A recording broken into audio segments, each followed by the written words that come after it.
A continuación, Reconstruyendo Memoria, solo por Cuapac Televisión.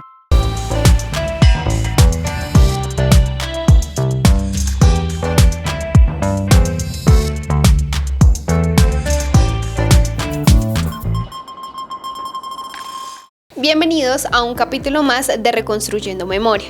En la mañana del 6 de noviembre de 1985, la guerrilla del M-19 se tomó el Palacio de Justicia, en la Plaza de Bolívar de Bogotá, a escasos 100 metros del Capitolio Nacional, sede del Congreso, y a 500 de la Casa de Nariño, despacho del presidente de la República.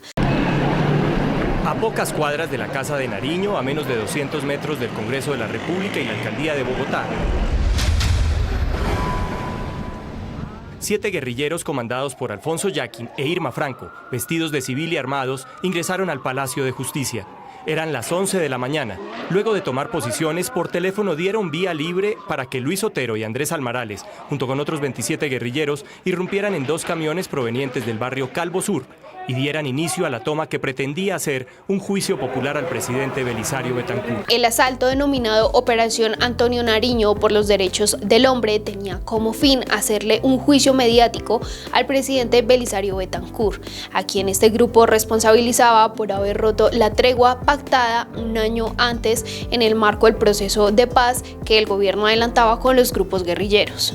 El M-19 retuvo forzosamente alrededor de 350 personas, incluyendo a magistrados de la Corte Suprema de Justicia y el Consejo de Estado. La toma comenzó a las 11:30 de la mañana, cuando 28 guerrilleros del comando Iván Marino Ospina, al mando de Luis Otero y Andrés Almarales, ingresaron fuertemente armados al edificio vestidos de civil. Pocos minutos después empezaron a gritar consignas y a hacer disparos. Un camión reventó el separador metálico de la portería del parqueadero que quedaba al frente de la carrera octava, seguido por 2 vehículos que conducían personas vestidas con camuflados de las fuerzas militares colombianas y armadas con rifles. Ingresaron por la puerta del sótano del costado occidental, entrada al estacionamiento del Palacio de Justicia, mientras que un grupo de guerrilleros se atrincheró en el primer piso y a la puerta principal. Los primeros en morir fueron Eulogio Blanco y Gerardo Díaz, vigilantes de la firma Covasec, contratistas de labores para vigilancia del Palacio de Justicia.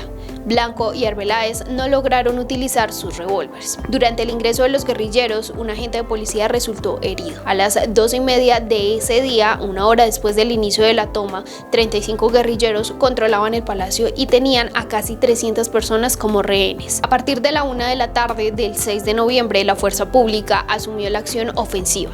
Afuera, el ejército ya había establecido un perímetro de seguridad. 2 vehículos Cascabel habían ingresado al patio interior del edificio y 3 helicópteros de la policía con miembros del Grupo de Operaciones Especiales habían intentado aterrizar en el techo. Uno de los helicópteros hizo vuelos rasantes y algunas descargas, luego de lo cual se levantó una densa columna de humo. La fuerza pública fue ubicada en las terrazas de algunos edificios vecinos, como la Catedral Primada, el Palacio Líbano y la Casa de Florero, con la intención de recuperar el palacio.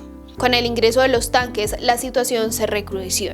Dentro del Palacio de Justicia, los tanques disparaban continuamente contra los pisos número 3 y 4 que no estaban en poder del ejército. Los helicópteros sobrevolaron por el costado norte y había una lluvia de balas que penetraban las oficinas, caían las cortinas y lámparas. Los vidrios se reventaban, se vivía una situación de terror. Se podría distinguir cuando los tanques iban a disparar, pues había un ruido característico que lo indicaba. Se sentía que el 4º piso iba a caer. Ese bombardeo era continuo desde el 3er piso. Los rehenes enviaban papeles con mensajes diciendo que estaban allí para que el ejército los rescatara, pero nadie les ponía atención. El primer incendio que se produjo inició a la 1 de la tarde. Y a las 2 de la tarde en el sótano, después de la colocación por parte de guerrilleros del M-19 de cargas explosivas, del ingreso de los tanques y del fuerte enfrentamiento que se dio en esta zona donde se encontraban estacionados numerosos vehículos, algunos de los cuales resultaron quemados. Sin embargo, este incendio no se propagó. El segundo incendio se originó al parecer en el auditorio adjunto a la biblioteca, en el primer piso, cuando ya la fuerza pública tenía el control de ese nivel de la edificación. Hacia las 5 5 de la tarde. El tercero, el de mayor capacidad de conflagración, se inició en el cuarto piso, según versiones de testigos, hacia las 6 de la tarde. Al final no fue posible saber con certeza cómo murieron los rehenes y guerrilleros que se hallaban en el cuarto piso, ni el número cierto de personas que allí se encontraba. Se desconoce quiénes fallecieron antes de que las llamas lo consumieran todo, porque este grupo no sobrevivió ni una sola persona. Lo cierto es que los cuerpos se encontraban en su gran mayoría desmembrados, mutilados, al parecer por el efecto de las explosiones, y casi todos calcinados. Según informes técnicos, por lo menos 3 de los magistrados, Alfonso Reyes Echandía, Ricardo Medina y José Eduardo Neco, mostraron en sus restos mortales proyectiles de armas que no usó la guerrilla. Las llamas y el humo obligaron a los sobrevivientes a refugiarse en el baño ubicado entre los pisos segundo y tercero. Alrededor de 60 rehenes quedaron hacinados en un reducido espacio de 20 metros cuadrados, sometidos al ruido ensordecedor de los disparos de fusiles, granadas, bombas explosivas, disparos de tanques y rockets producidos desde el exterior. Durante todo el tiempo, espontáneamente o por una insinuación de los guerrilleros, los rehenes gritaban que eran civiles y pedían al ejército que no les dispararan más. También gritaron a los militares diciéndoles que habían heridos, que eran magistrados de la corte, y la respuesta invariablemente fue una sarta de groserías y nuevos disparos. En un rincón del baño había una bomba muy grande fabricada artesanalmente que parecía ser de inmenso poder. Los rehenes temían que el M-19 decidiera, frente a la gravedad de la situación, detonarla.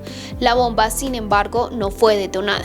El M-19 había hecho las peticiones de rigor, publicaciones en las actas de la Comisión de la Verificación de los documentos del FMI, entre otros documentos, pero la principal exigencia del M-19, sin embargo, era la de obligar al presidente Betancur a presentarse al Palacio de Justicia para hacerle un juicio público presidido por la Corte Suprema de Justicia, teniendo como fiscal a todo el pueblo colombiano, el cual formularía su denuncia a través de la radio. Algo que para el gobierno resultó descabellado. El gobierno del presidente Betancur decidió no negociar debido a que las circunstancias políticas no daban para una negociación al momento de la toma. Betancur era acusado por algunos sectores de la opinión pública de haberle entregado al país a la guerrilla. El M-19 había roto la tregua y culpaban al gobierno, además de haberle realizado un atentado en contra del comandante del Ejército Nacional. Según la revista Semana, abro comillas, el país estaba sumido en un ambiente de desestabilización institucional, como una percepción de un vacío de autoridad, cierro comillas. Varios analistas consideraban que si Betancur accedía a las peticiones de los guerrilleros, el gobierno quedaría mal ante la opinión pública nacional e internacional. La entonces ministra de Comunicaciones, Noemí Sanín, ordenó transmitir por televisión un partido de fútbol entre Millonarios y Unión Magdalena, en vez de presentar la situación del palacio durante parte de la crisis.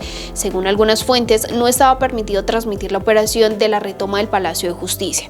Las estaciones de radio y algunos noticieros continuaron transmitiendo la información en directo. Sin embargo, nuevamente la ministra volvió a dar la orden de impedir que se siguiera transmitiendo por radio lo que estaba sucediendo. Las municiones de los guerrilleros ya eran muy escasas y en la mañana del 7 de noviembre los tanques empezaron a bombardear nuevamente. Al amanecer oyeron en la radio que a las 9 de la mañana el presidente de la República, Belisario Betancur, se reuniría con los ministros y también el ejército, ya que tenían totalmente controlado el palacio y solo quedaba un reducto guerrillero, por lo que se iniciaría la operación Rastrillo. En el baño, además de un total aproximado de 60 rehenes, habría inicialmente entre ellos 10 y 12 guerrilleros, incluidas 3 mujeres. Desde el momento que el ejército se dio cuenta que en el baño, ubicado en el segundo y tercer piso, habían guerrilleros, afinaron la puntería y dispararon hasta el final. Se incrementó el envío de las granadas y de fragmentación particularmente. Como producto de la violencia e inesperada explosión de la pared oriental del baño, acompañada de ráfagas de disparos desde el exterior, se produjo una inmediata reacción de los guerrilleros que dispararon sus armas contra algunos rehenes que se encontraban en el baño. En ese momento, los retenidos rogaron a Almarales que les dejara salir, a lo cual se negó inicialmente. Ante las súplicas de los cautivos y en especial de sus propias compañeras del M-19, accedió que primero salieran las mujeres. Fue fue cuando las guerrilleras Irma Franco Pineda y Clara Elena Enciso despojaron de sus prendas de vestir a empleadas judiciales que habían fallecido, se camuflaron entre los rehenes y salieron con ellos. Después, Almarales dijo, abro comillas, los que nos quedamos nos morimos todos, cierro comillas, pero después replicó, abro comillas, salgan los heridos, cierro comillas. Finalmente, después de ello salieron los demás cautivos. 7 de los rehenes que se encontraban en el baño perdieron la vida dentro del Palacio de Justicia. Cuando las evacuaciones de los rehenes culminaron, el ejército entró y acabó con los que quedaban adentro. Cuando finalmente fue permitido el ingreso del delegado de la Cruz Roja con un mensaje de diálogo y cese al fuego, la retoma del palacio por parte del ejército ya había llegado a su fin. El 7 de noviembre a las 7 de la mañana, Betancur aceptó dialogar con los subversivos y ordenó al director de la Policía Nacional, Carlos Martínez, darles el mensaje. Reyes Echandía había logrado comunicarse con Martínez y afirmó haber dado la orden del cese al fuego, pero argumentando problemas de comunicación, la orden no se había cumplido. A la 1:30 de la tarde del 7 de noviembre, los empleados Carlos Augusto Rodríguez, administrador de la cafetería del Palacio, y Cristina del Pilar Guarín, cajera de la cafetería, aparentemente son captados con vida por un video. Al parecer, los dos fueron llevados a la Casa del Florero, a pocos metros del lugar, pero nunca más se supo de ellos. Una vez terminada la retoma, periodistas documentaron cómo había quedado el palacio mientras que soldados, policías y miembros de la defensa civil sacaban cadáveres, los cuales fueron llevados por los castrenses sin que el Instituto de Medicina Legal, órgano estatal autorizado para el levantamiento de cadáveres, pudiese tener participación. En el baño se quedaron prendas y sacaron cadáveres calcinados imposibles de identificar. Esa noche, Betancur se dirigió a los colombianos asumiendo su responsabilidad. El gobierno no podía negociar lo que no es negociable, tal la respetabilidad de nuestras instituciones. Nada se debe hacer bajo el signo de la amenaza. Así lo que se pida parezca minúsculo. Pero el gobierno no quería que se sacrificaran más vidas humanas, porque lo guían la compasión sentida y entendida en su más alto significado y un inagotable afán de paz que ustedes conocen. Los rehenes sobrevivientes que lograron salir del palacio los días 6 y 7 de noviembre fueron trasladados a la Casa del Florero. Posteriormente, en la mayoría de los casos, después de ser registrados, interrogados e identificados plenamente por las autoridades militares de inteligencia, se les permitió ir a sus residencias o fueron trasladados a centros hospitalarios. Otros rehenes, denominados especiales por la fuerza pública, fueron trasladados al segundo piso de las instalaciones de la Casa del Florero y posteriormente varios de ellos fueron remitidos a instalaciones militares. Algunas personas, 7 de ellas plenamente identificadas como rehenes y una guerrillera que salieron con vida del palacio, fueron trasladadas a la Casa del Florero. Posteriormente desaparecieron. Con excepción de Ana Rosa Castiblanco, cuyos restos fueron identificados años después, se desconoce aún la suerte de las demás víctimas. Respecto al número total de las personas que fallecieron en los hechos del Palacio de Justicia, es dramático evidenciar que actualmente no existe una claridad, ya que ninguna de las fuentes consultadas establece con certeza la cantidad real de los fallecidos. Los análisis realizados indican, según cifras oficiales, que 94 cadáveres fueron llevados a la morgue del Instituto de Medicina Legal. Sin embargo, los inconvenientes surgidos con la identificación dejan serias dudas acerca de la identidad de algunos de ellos y de las irregularidades, particularmente con los restos calcinados. Llevan a pensar en una existencia de un mayor número de víctimas. Los protocolos de necropsia del caso Palacio de Justicia, en su numeración consecutiva, exhiben vacíos que corresponden a personas fallecidas por hechos no relacionados con el palacio, situación que generó variaciones en las cifras, las cuales se modificaban frecuentemente. Fue así como se habló de 105 muertos, según mencionó el general Arias Cabrales una vez finalizados los hechos, mientras que el general Miguel Vega Uribe, durante una investigación ante el Congreso, presentó una cifra de 115, lo que aumentó la confusión. Para mayor confusión, la Procuraduría General de la Nación, en la denuncia presentada ante la Comisión de Acusaciones de la Cámara de Representantes, señaló que el total de personas que perecieron fueron 95, de las cuales 76 habían sido identificadas, incluidos 22 guerrilleros. Agregó el Ministerio Público que presuntamente se enviaron 19 cuerpos sin identificar a una fosa común. La toma generó una respuesta por parte de la fuerza pública con un contraataque que duró 2 días. Casi 100 personas murieron y el edificio quedó reducido a cenizas. Se realizó una investigación minuciosa que se enfocó no tanto en lo que sucedió dentro del Palacio de Justicia entre la guerrilla y el ejército, sino lo que pasó con las personas que salieron con vida del edificio pero luego desaparecieron o fueron presentadas como víctimas.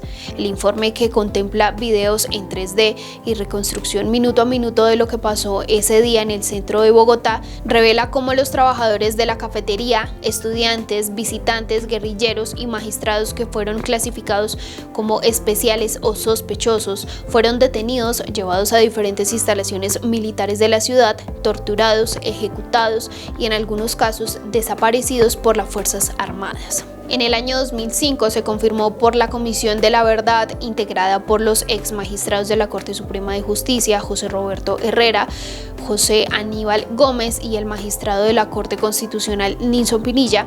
Tras un año de investigación, en noviembre de 2006 entregaron un informe en el que revelaron que, según versiones del sicario Popeye, Pablo Escobar les había pagado $2 millones a los guerrilleros del M-19 por la toma, a fin de presionar a los magistrados de la Sala Constitucional que debatían la aprobación de la extradición.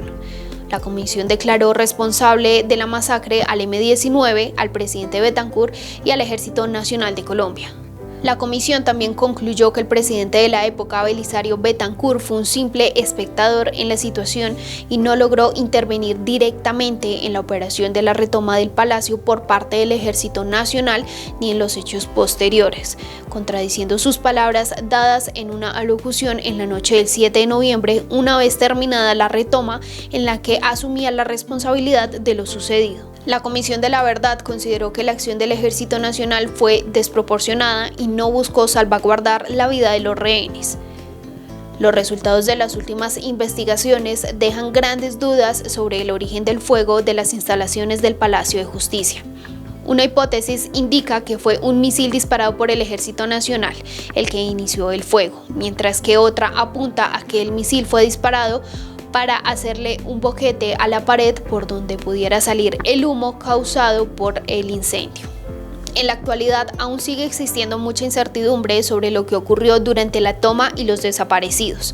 Con el paso de los años, el Estado ha tenido que realizar bastantes gastos, no solo con lo que conllevó la reconstrucción del palacio, sino también por la reparación a las víctimas y demandas que ha tenido que enfrentar ante la Corte Interamericana de Derechos Humanos por familiares de los desaparecidos.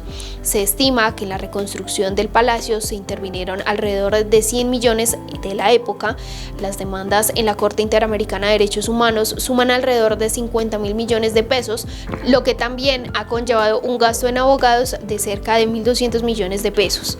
En diciembre de 2021 se abrió la exposición Huellas de Desaparición de la Comisión de la Verdad en el que el Museo de Arte Miguel Urrutia de Bogotá, donde se expone una reconstrucción en 3D de la toma y la retoma del palacio.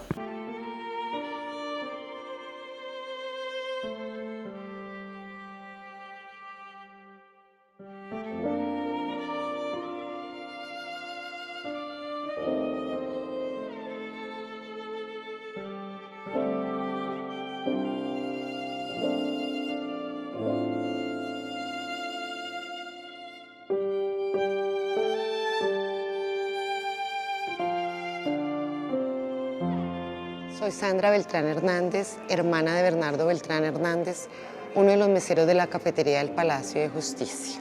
Yo soy María de Pilar Navarrete Urrea. Estos dos objetos son de Héctor Jaime Beltrán Fuentes. Yo le decía a él cariñosamente Jimmy. Él fue desaparecido durante la toma y retoma del Palacio de Justicia.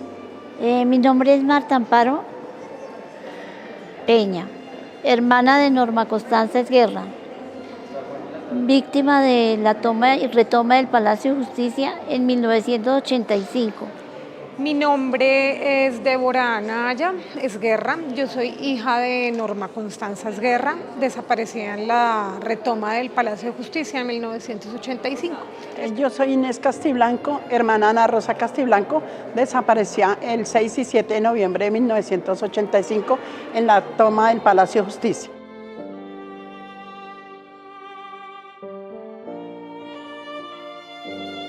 Tengo esta foto donde estamos las dos con mi mamá. Ahí yo tenía 17 años y Norma tenía 15. En esta foto. Traigo este reloj, estos dos símbolos de Bernardo por dos razones. Esta porque es el tiempo, porque independiente de que pasen días, horas, minutos y segundos, Bernardo continúa en nuestra memoria y permanece vivo.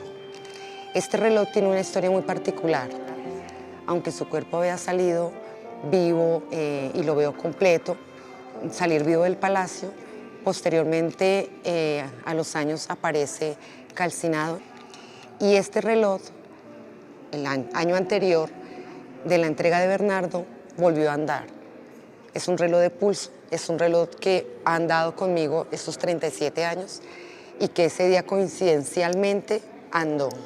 Ese fue el aviso que Bernardo iba a regresar a su casa, que Bernardo iba a regresar con sus seres queridos.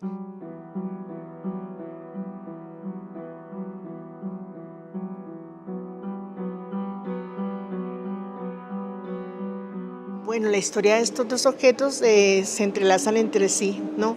Porque él era aficionado a leer estos cuenticos de historietas, tenía montones de estos cuenticos, se metía al baño y duraba horas enteras leyéndolo. Y luego en sus tiempos libres, pues hacía estos dibujos que eran, yo creo que parte de las historias que leían estos cuenticos y también pues los personajes que allí salían en estas historias.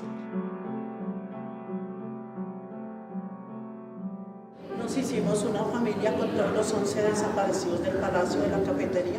Ella tenía casi 8 meses de embarazo. Duramos más de 8 días yendo a Medicina Legal a buscarlos. La historia de este objeto es porque ella para todo era Julio Iglesias, la música de ella era Julio Iglesias. Donde iba hablaba de Julio Iglesias. Entonces para ella no había más cantante favorito sino Julio Iglesias. Yo estaba muy chiquita cuando mi mamá desapareció, o sea, yo tenía 2 años, yo no me acuerdo de ella. Este objeto pertenecía a ella, era una de las recetas que ella guardaba dentro de unos folders y también a veces las ponía en la nevera y como ella estaba en ese momento dedicada a la pastelería, era su negocio como adicional para tener unos ingresos adicionales, ella era abogada, entonces ella lo ponía en la nevera cuando se le olvidaba y pues para ella era muy importante conservar sus recetas.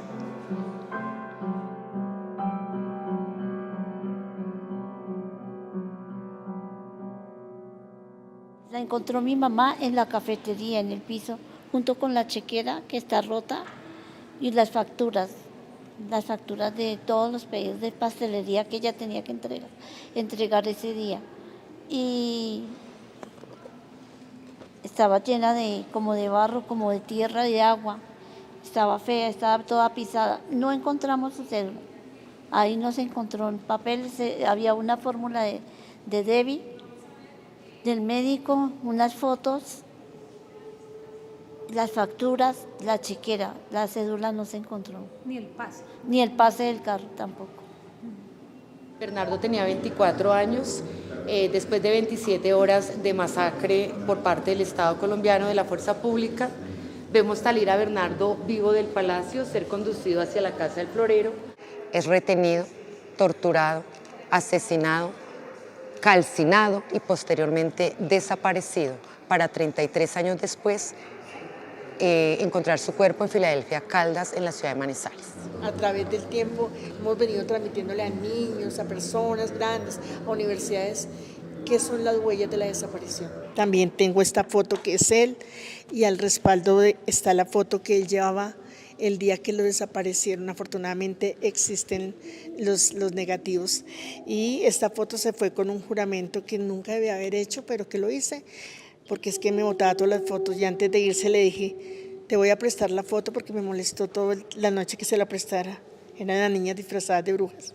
Te la voy a prestar, pero con una promesa: ponte la mano en el corazón y otra acá. Y yo, Héctor Jaime Beltrán, y él repitió que si voto la foto, juro que si voto la foto, y él dijo: juro que si voto la foto, no regreso. Y no regresó.